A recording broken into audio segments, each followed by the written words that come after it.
গাজরের হালুয়া রান্না করতে গিয়ে কী হয়েছিল সেটা আমি তোমাদেরকে পরে বলছি।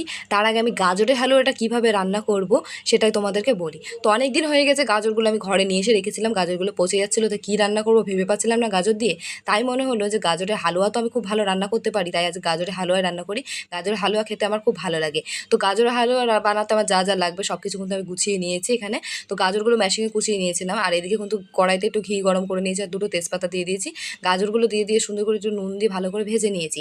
এর উপরে কিন্তু একটু দিয়ে দিলাম দুধটা দিয়ে ভালো করে নাড়াচাড়া করার পর এর উপরে দিয়ে দিলাম একটু কাজু বাদাম, আর দিয়ে দিলাম একটু কিশমিশ। কাজু বাদাম কিশমিশটা দেওয়ার পর একটু চিনি দিয়ে ভালো করে নাড়াচাড়া করে নিয়েছি। তো নাড়াচাড়া করতে করতে যখন এটা টেনে আসবে তখনই কিন্তু হালুয়া তৈরি হয়ে যাবে। তো আমার কিন্তু হালুয়া রান্না প্রায় হয়ে এসছে, এবার কিন্তু হালুয়াটা নামালে হয়ে যায়। তো হালুয়াটা কিন্তু আমি নামিয়ে নিয়েছি, সেন্টটা কিন্তু দারুণ বেরিয়েছিল। আমার গাজর হালুয়া কিন্তু তৈরি হয়ে গেছে, এবার শুধু খেলেই হয়। তো গাজর হালুয়া রান্না করতে গিয়ে কী হয়েছিল, ভুল করে আমি একটু হলুদ দিয়ে দিচ্ছিলাম। তো যাই হোক বন্ধুরা, তোমরা কে কোথা থেকে ভিডিওটা দেখছো অবশ্যই কমেন্ট করে জানিও।